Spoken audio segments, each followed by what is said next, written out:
Hi there, and welcome to Caswayla's World of Tanks. And my name is Caswayla, and we're going to go over a couple of different things as far as how credits are structured and what's the easiest way to go ahead and earn the most. All right, there are several different factors to the number of credits that you can run. The first one we're going to talk about is ammunition. Now, different levels of ammunition, this one is $175 per shell. And then you get into, that's a tier 6. You can get into the tier 10s. The next one, and that's going to be almost $1,000 per shell, or almost $1,100 per shell. So when we're talking about the damage that you do, that's another factor that gets in. That's a major factor that you get into. There's three factors that I'm going to talk about. It's going to be damage that you can do with each shot, how much the shells are per shell, and then what's the cost of the repairs for each tank. So the cost of the shell on, like I said, the Churchill is going to be about 100. The cost of it on a tier 10 is going to be about $1,000. And then we're going to talk about basically the difference between a premium tank right here, and then the difference between a regular tank right here. Two of my favorite tanks to build credits with are going to be the Churchill and the TOG. The TOG is my absolute favorite, and I'll go ahead and go over the reason why. When you're talking about the damage that you do per hit, the Churchill and the TOG actually do relatively about the same amount of damage. The difference is the multiplier. Now, all the credits are determined, like I said, by how much damage you do, and then they have a multiplier.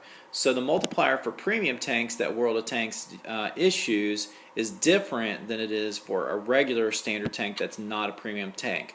On a Churchill tank, I kind of figured it out roughly. The multiplier, when you get into heavy damage, or when you get into a lot of damage done, when you get into like the 3,000 range, the multiplier drops to like by 10 or 12.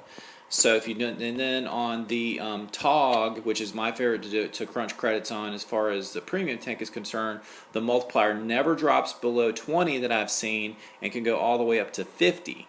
So there's a big difference there when you're trying to crunch credits. All right, so let's do some quick math for you real quick. All right, if I take a TOG and I have a multiplier times 20, and say I do 1,000 points of damage, right? But I multiply that times, say a multiplier of 30, which is standard for your TOG, you're going to get 30,000 credits. I average about 25,000 credits for each game with the TOG, so that's a big difference. Now the multiplier on a Churchill on about 1,000 credits is a multiplier of about 15. So you can see the difference. It's about half. A lot of the times, as far as the multiplier is concerned, with a premium considered to a standard.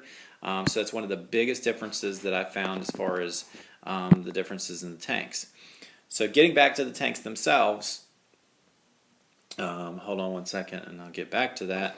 The other thing that I wanted to point out was the actual cost of how, if you wanted to use gold to get a new tank, how you would go about doing that.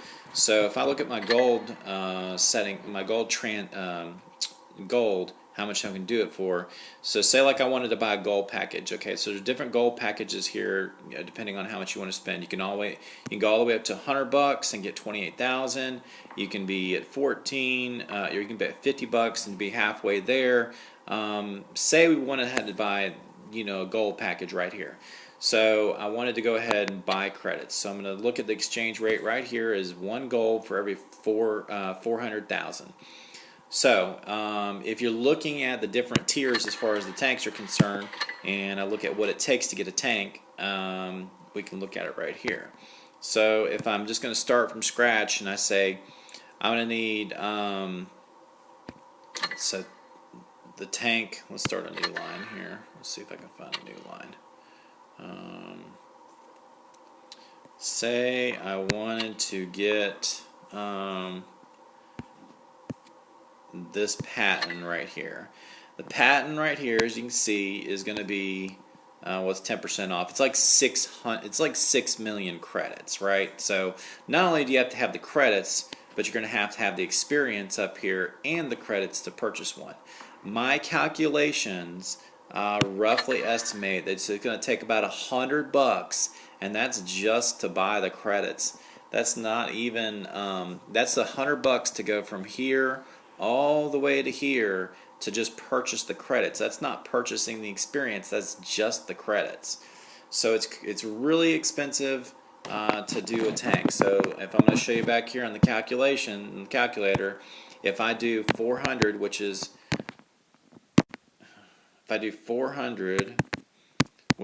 how much you get per credits, and say I wanted to buy 10,000 credits or 10,000 gold, and I wanted to spend that gold on just purchasing credits. That's 4 million. That doesn't even get me a tier 10 tank. So I can buy, the $50 package, and still I wouldn't be short because I think you get 12,000. Let's see here, 12,000 times 400. Yeah, you could. Well, and then it gave you a little bonus. You might be able to purchase a tier 10 tank for $50 if you already worked your way up there and had the experience. But then again, that's only for the credits. So I can spend $50 and not even have the full credits to do that. Now, if I'm looking at to buy a tier 10 tank, now if I'm looking at it from a perspective of if I wanted to play with a TOG and I wanted to run it, I'd do 25,000 credits per game. If I average that over a period of 200 games, that's going to get me close to the 5 million mark, where I can get close to having that new tank, that tier 10 tank. Now, if each game is 7 minutes long, and I multiply that, let's go take that back. If I wanted to do 200 games, and I wanted to multiply that times the game period of 7 minutes, and that's 14,000 minutes, and I divide that by 60 minutes, which is an hour, so that's like 24 hours worth of gaming that you could do to get the 6 million mark. So you could spend a full day, you could spend like a weekend, I guess, if you wanted to, gaming, I guess, if you wanted to do all that. It's entirely up to you. But that's just the credit part. So like I said, when you're looking at World of Tanks, when you're looking at the credits specifically, the multiplying factor is going to be roughly 10 to 50%. If you're only getting, low damage, say like 300 damage, they're going to give you the higher rate at 50%. And if you're not in a premium tank, they're going to give you about half of the multiplier rate. If you're on a premium tank, they double up that multiplier rate. So I always encourage you to just get the TOG and go ahead and run some battles with it and see how it works for you. Anyway, that's understanding a little bit more about credits. If you have any questions, hit me up. My name's Casuela. My clan is AFC, and talk to you later.